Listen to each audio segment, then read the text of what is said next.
dipersembahkan oleh... Kita mau jawab dulu pertanyaan Mas Hindu tadi. Mbak Yuni tuh dikenal sangat emosional gitu ya dalam membawakan lagu dan mampu menghidupi lagu-lagunya. Nah, aku pengen tahu nih, ada nggak sih kisah getir di lagu atau orang bilang kutukan lagu gitu yang akhirnya Mbak Yuni merasa kok hidupku sama ya kayak di lagu yang aku bawakan gitu. Dan lagu apa kayak gitu? Saya sampai pernah nggak mau nyanyi lirik lagu gitu. Karena kayak Desember Kelabu itu. Desember Kelabu pasti. Desember Kelabu itu tiap mau masuk Desember tuh saya udah tahu tuh. Hawa-hawa November masuk Desember itu nggak tahu ya perasaannya kayak di wah gitu. Kenapa Mbak bisa seperti itu? Saya nggak tahu. Saya bikin afirmasi itu belum lama ya. Enggak, Desember baik-baik aja. Desember akan menyenangkan gitu loh. Bayangin, dari November saya udah tahu angin itu mau lari ke Desember. Dan itu bisa, apa ya, bawaannya tuh kayak melo, kayak apa itu. Dan saya alamin bertahun-tahun. Terus akhirnya masih seperti itu sampai sekarang? Dengan Desember Kelabu? Enggak, saya udah bikin afirmasi dan di Desember tahun lalu saya happy banget saya sama anak-anak saya. Terus kayak lagu Yoko di Turn Up the Country Road sama itu Yoko and Baby Lung itu beda usianya 15 tahun. Saya pernah masukin fase pacaran sama anak yang umurnya 15 tahun itu juga masuk gitu. Tapi yang paling parah sih Desember Kelabu sih. Kalau soal nama, Sengsara itu? Oh nama iya Yunisara. Yunisara itu orang Jawa bilang tuh Soro. Sengsara. Soro. Nah itu juga yang memberikan itu Pak Iwan. Billboard Indonesia karena menganggap Wahyu Standing Budi itu nggak komersil lah, terlalu Jawa, terlalu apa, kalau nggak ada ningnya juga kayak laki gitu ya kan, jadi apa panggilannya, oh ya Yuni, dikasih apa ya, akhirnya dikasih lah si Yunisara ini. Jadi terus orang Jawa bilang gitu, oh repmu kok Soro gini.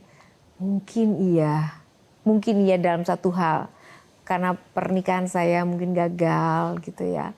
Tapi saya nggak fair sama Tuhan, sama Gusti Allah, karena saya juga mendapatkan rezeki juga dari situ. Jadi saya anggap balance lah itu. Mbak Yuni, ada 9 box di sini. Mbak Yuni harus pilih salah satu box nomor berapa. Di dalamnya ada pertanyaan, Mbak Yuni. Seperti tanggal lahir saya deh, nomor 3. Kita akan lihat lahir. dulu. Tanggal 3 bulan apa Mbak? Juni. Bulan Juni. Oh 3 bulan Juni, jadi Gemini ya Mbak ya? Iya. Oke, kita buka box nomor 3. Ini lucu ini, tenun-tenun apa ya? Ya, gajah duduk. Rapid question. Oke, ini ada pertanyaan cepat untuk Mbak Yuni. Harus dijawab dengan cepat pilihan-pilihan ini ya. Yang pertama, pebisnis atau relawan? Relawan. Pebisnis dong. Kenapa dikoreksi? Relawan itu bukan satu pilihan menurut saya. Karena saya sering melakukan dengan sukacita aja. Dan memang udah menjadi bagian. Iya. Oke, nice. Yang kedua, lagu sendiri atau cover? Cover, tapi saya pengen berusaha untuk bikin lagu sendiri sekarang. Oke. Flat shoes atau high heels? Flat shoes terpaksa kalau semua harus panjang, ini kayak flat shoes karena celana saya panjang. Sekarang udah apa, high heels maksudnya. Sekarang lebih udah pendek karena pernah jatuh. Hidup tanpa makeup atau hidup tanpa barang branded? Hidup tanpa makeup. Why? Sebenarnya saya suka, muka saya paling suka ya muka saya bangun tidur. Brand itu tuh status aja. Saya kadang-kadang pakai ini cuman karena ya status aja. Kayak misalnya saya mau pakai mobil ini hanya karena ini jujur sebenarnya. Saya nggak penting-penting amat. Mobil sebenarnya yang penting ada AC dan lain-lain. Karena saya pakai itu cuman apa?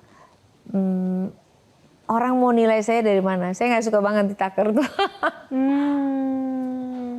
Gitu karena ya? orang kita kan lihat orang tuh berapa detik pertama, iya gitu loh. Berapa detik pertama terus dia udah bisa mengasumsikan diri kita itu seperti ini. Tuh. Jadi kalau misalnya saya memakai ini, memakai itu, bukan purely diri saya pengen pakai itu. Ya itu kan bagian juga kita memposisikan diri dan menjaga value kita. Selain mungkin memang saya perempuan yang juga kepengen pakai itu, tapi kalau misalnya ada pilihan-pilihan seandainya saya misalnya nggak harus pakai itu, pasti otomatis dari lahir sampai mungkin nggak ada saya nggak usah pusing gitu loh. Tapi kadang-kadang ini omongan orang juga jadi bagian pemikiran saya, terus sampai akhirnya kita dihargain orang itu juga karena barang-barang tertentu. Oke, ini yang terakhir nih, pertanyaan saya dan sejuta umat nih. Awet muda atau awet kaya?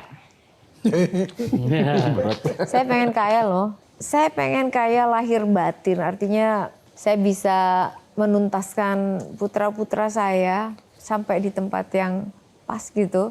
Saya bisa kaya karena saya masih berjuang terus. Berjuang untuk putra-putra, Mbak.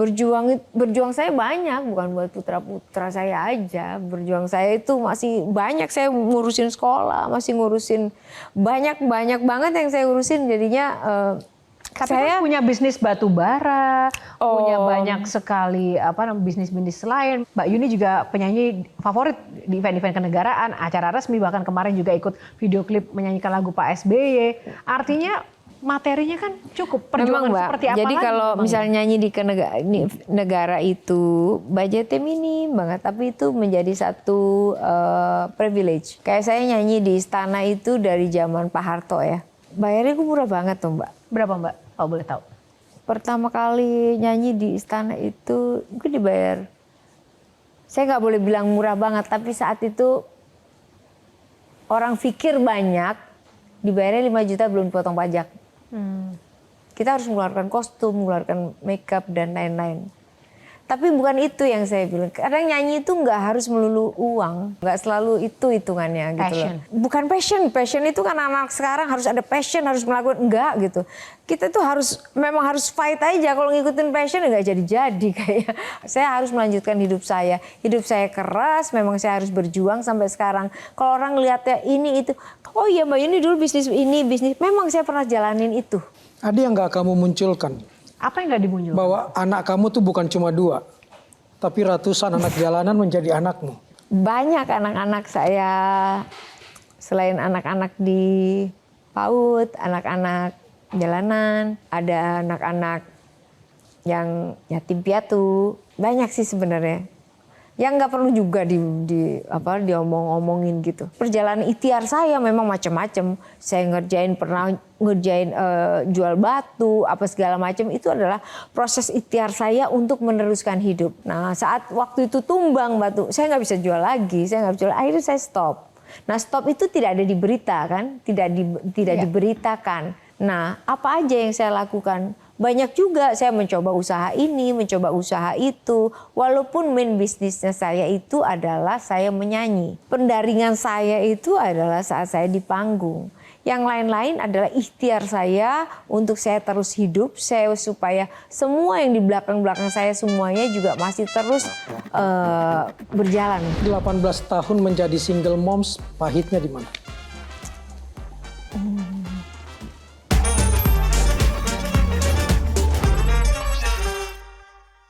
Dipersembahkan oleh